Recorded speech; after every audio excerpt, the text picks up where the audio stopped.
Cruising through these streets, got one thing on my mind. I've been thinking about you since we kissed that first time. Took it slow and we made it right. Bit of me and my perfect type. Put a ring on it now, baby, I might. Man, 3 years and she my whole life. Hey guys, welcome to episode 1 of season 2 of Buskers by the Lake podcast, where we're going to give you guys the inside scoop on some of the awesome performing artists featuring in this year's festival. My name is Lauren and I'm your host for this year. Today I have with me the fantastic Marcus, aka Cyrious Acro. Hey, how are ya? Yeah, I'm good. Thanks for having me here. It's a pleasure. Now, Marcus, we're going to just jump straight into it. If you don't mind, tell everyone a little bit about what you do. I'm an acrobat, as it says, Cyrious Acro, Cyrious Acrobat. It's in the name. Yeah. I have a couple of different specialties, but I got into circus a bit late in my life, and so I kind of am one of those people that just tries to do everything. Like, I want to do it all. My specialty is sear wheel. It's a big, large, looks like a giant alley hula hoop, and I stand in it and spin around in it, and sometimes light it on fire, and then I also do something called Chinese pole. It's like a 5-meter tall pole, like a dance pole, but it has a rubber grip on it. I do handstands on the top of that, and all sorts of tricks up and down it. I'm working on some other acts. One's called Korean plank or teeterboard. It's, imagine a giant seesaw, but you got one guy on each side jumping up and down. That's and then so cool. Throwing tricks, hopefully landing back on the board. And some other, balance, rollabola is balance board tricks. Stack them up, juggle, handstands on those. Man of many acts. Yeah. So cool. It's so cool. Well, being that all these things that you were listing are probably quite dangerous, how does training go for you? Like, what does training look like in your acrobatic field? Yeah. Well, my wife hates the Chinese pole. I do stand on my hands at the top, 5 meters tall, no safety net. Sometimes I'll do a show and I'll have volunteers holding the ropes. So literally the only thing holding the pole up is 4 volunteers. And so it can be quite dangerous. For training, I kind of, worked my way up from lower to higher. Of course. But it was pretty much just don't mess up. And the stakes are high. Yeah, the stakes are high. And I never have, knock on wood. Oh, and good. it would be pretty bad if I did. But I just have to have confidence in my abilities, Of course. Trust in yourself, I think, is the big thing, isn't it? Yeah. Yeah. With the sear wheel, I've had plenty of small injuries, but it's a relatively low impact apparatus. You're not going to fall from very far. The wheel can hit you, and it's a heavy piece of metal, so I've gotten some bumps and bruises that way. But hopefully nothing too serious. yeah. Of course, you said you've never really messed up. Yeah, and with the teeterboard, that one's. I'm a beginner at it right now, and it can be quite dangerous. So Scary. we just have to make sure we've got access to the right mats, and hope sometimes we can get safety harnesses. Good. So you'll have spotters, and you'll have someone manning like a rope. Yeah. Try to minimize the damage if it does happen. God forbid. Yeah. Hopefully we don't jinx you. Now, you mentioned earlier that you got into it a little bit later in life. So when did you really realize that this profession was for you? Like, how did you get into it? Yeah. So I got into circus circus arts when I was about 28. But ever since I was a young child, probably from 5 years old, I was an athlete. I did wrestling in the U.S. and I was very competitive. All throughout school and through my first year in university, and I went on to do some mixed martial arts fighting. I was always very athletic, and from a young age, probably about 12, I was, breakdancing and teaching myself to walk on my hands and do backflips and parkour and all that stuff. So cool. I was a pretty crazy kid. Fearless. I always had it in me. I wanted to do that kind of thing, and I remember one time I was about that age, pretty young, and in America we have PBS. It's like ABC, and they had a Cirque du Soleil show, and they ran it like every day for a week or something, and I would watch it every time. Just and fascinated. I just was in love with it, and I remember thinking to myself, I want to do that. Yeah. But it was never. I never was led to believe that that was a possibility. Like that was just something some other people can do if they've been training since they were 3 years old in China or Russia or something. You know, it's like it's a real specific group of people. Yeah, just a real dream. And it's not like, you know, so you got to go to school, get a job and do this. So I never believed that that was a possibility for me, but it really lit a fire inside me. But I didn't, kind of was just a side thought. But so I did. I went to uni and everything. I got my degree in linguistics. And I kind of went to university kind of to fulfill kind of the hopes of my parents. And I didn't know what I wanted to study. So I studied something I like, which was linguistics. But I really just wanted to travel. It never lit that fire inside you. Yeah. I loved linguistics, but I didn't want to work at a desk or something like that. I knew I wanted to use my body, and but mainly at that point, I was just getting ready to graduate university, and I was finally this weight off my shoulders, like, oh, okay, now I can do what I want to do. Yes. And so I ended up, what I wanted to do was travel, but I ended up working my butt off. I was working like 2-3 different jobs at a time, working 5, 6, 7 days a week for months and months on end, 6 months working myself ragged so I could take a month-long vacation to, China or Germany or something. So cool. And it was really like just draining for me to do that. And I really wanted to travel, and I didn't know, how can I do this? How can I travel? How can I make money while I'm moving or something? And monetize the dream. Yeah, so I started thinking about street performing, and I thought, well, rewind a little bit. Like towards the end of university, I'd gotten into some friends brought me into this acro yoga group. It was like partner balancing, kind of pretty casual. But in that group, there was some people that were into circus arts, and one of them said, "Hey, I've seen the way you play around, the way you move. I perform for this little circus theater group here. We have an audition coming up. You should audition."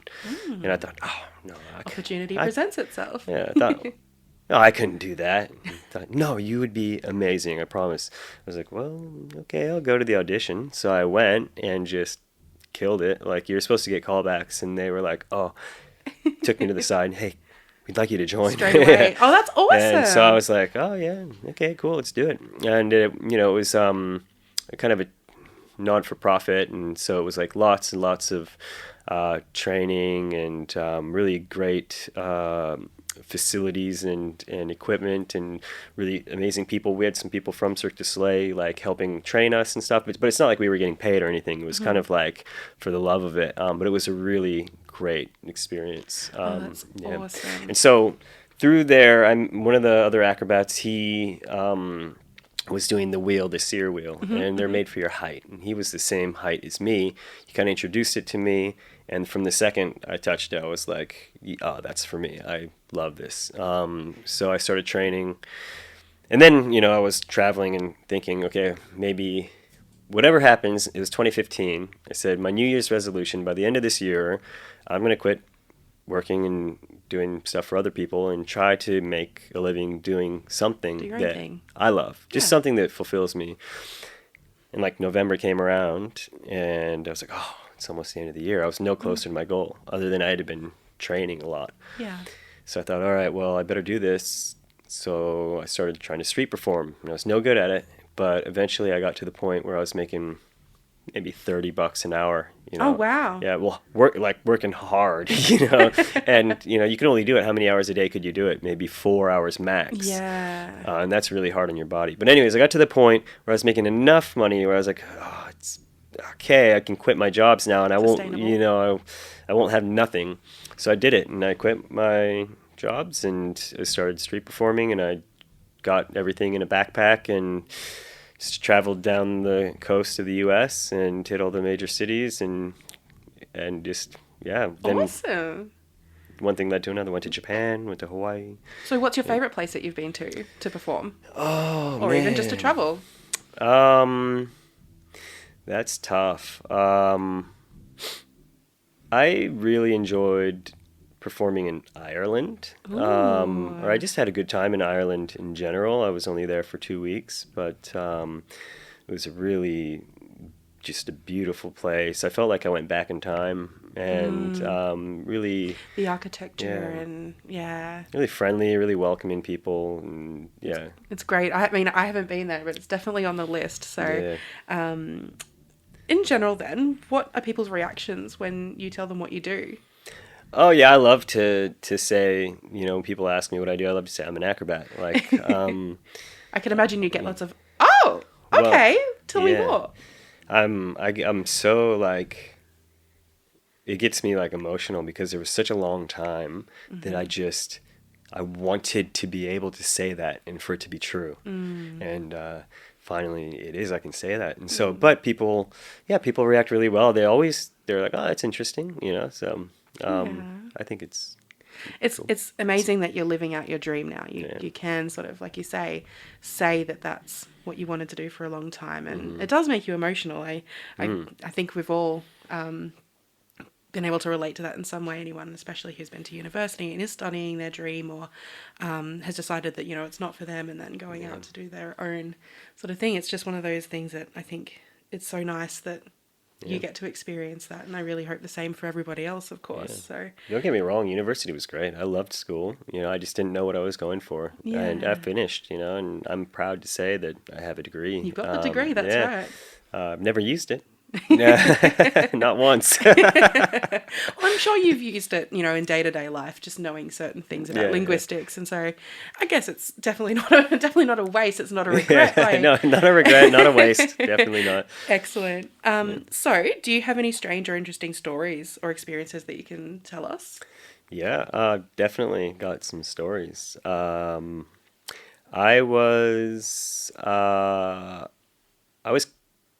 I was kicked out of Australia and banned for 3 years. That happened. So how long have you been in Australia? I've been here for about 3.5 years now. Okay. Maybe almost 4 years. Yeah. So I was traveling around performing all along the west coast of the U.S., and then I went to Japan for a while. There's some family stuff there, and I was performing and teaching. I went to Hawaii, and when I was in Hawaii, I stayed there for several months. I was street performing in Waikiki.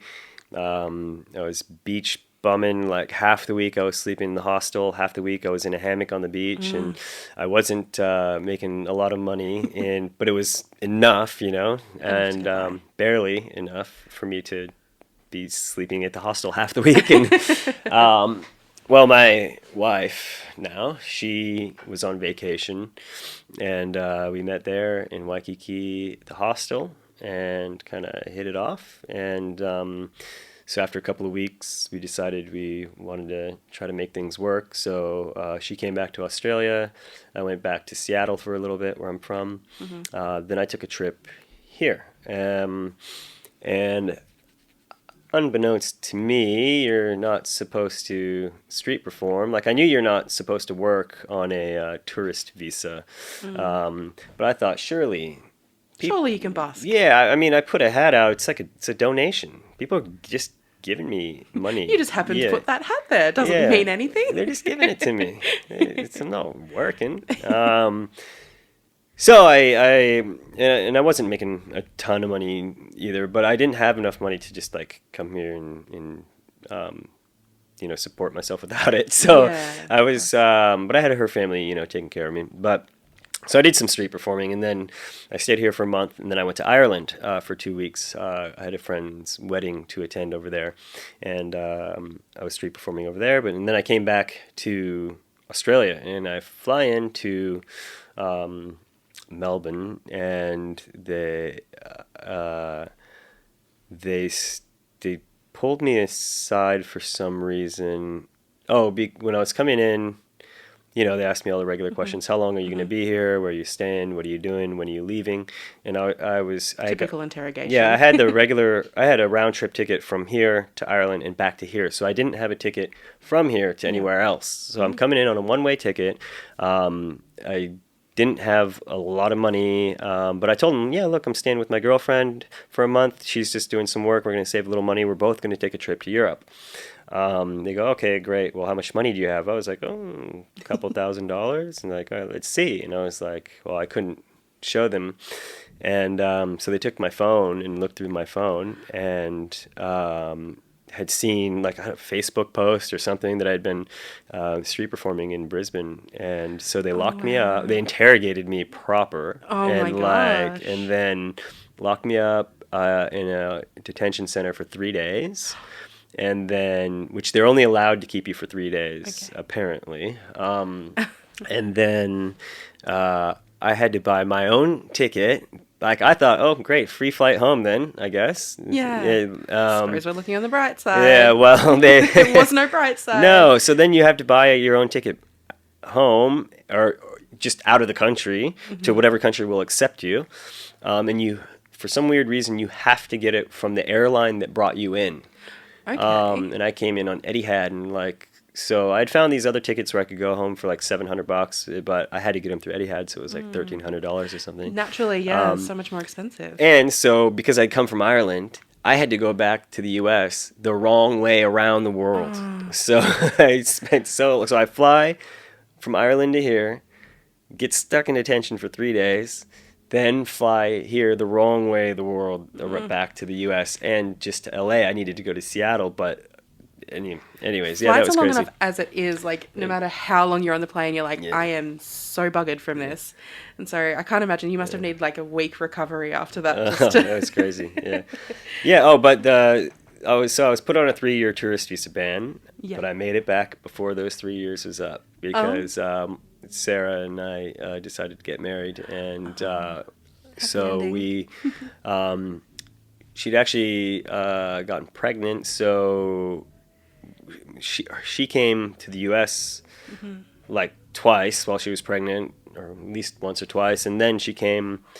And then our baby was going to be born, and I had to apply 2 times, and I applied for special permission, and I came into Australia, and they only let me stay for a month when my daughter was born.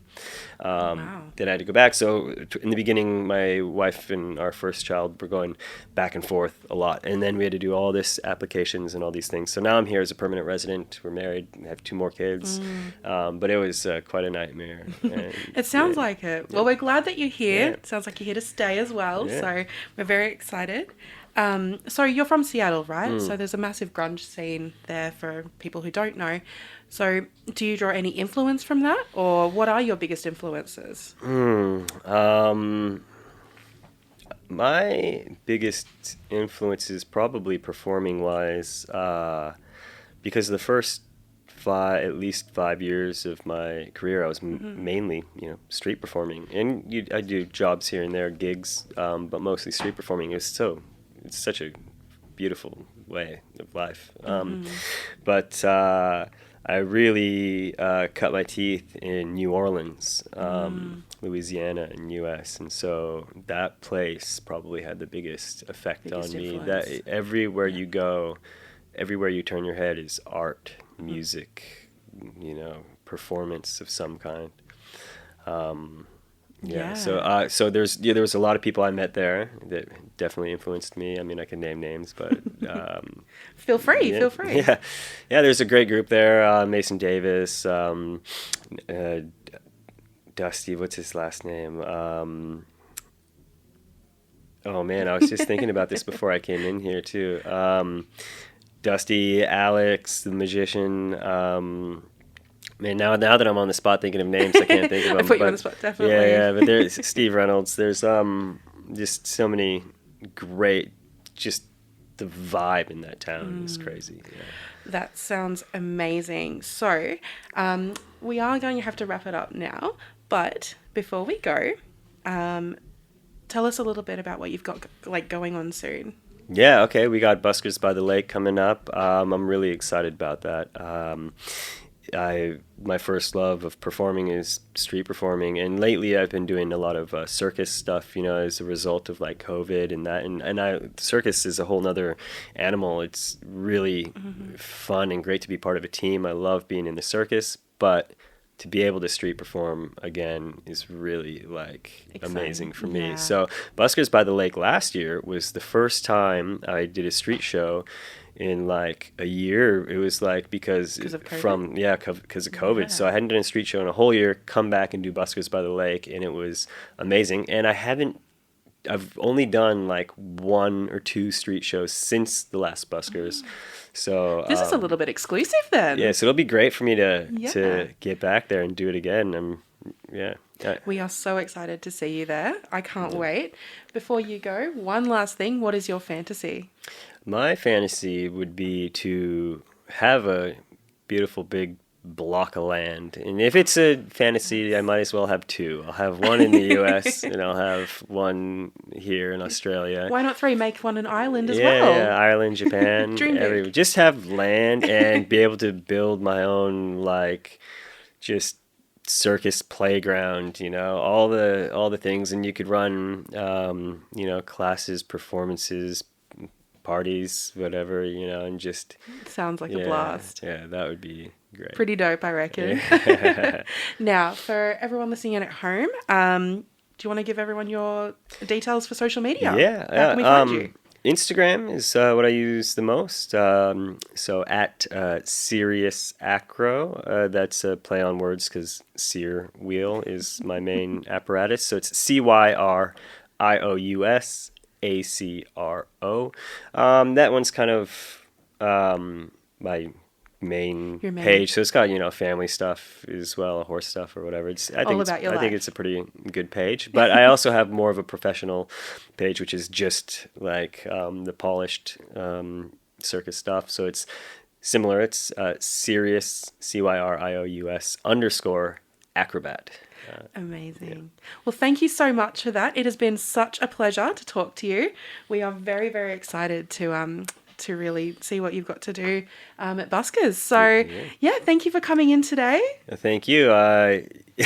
Sorry, I talked the whole time. Now you know what it's like to talk to a street performer. Put him in front of a mic, and you might not be able to get a word in. Clung to every word of it. You've been so interesting and so easy to talk to. So thank you again. All right, thanks a lot. Thanks.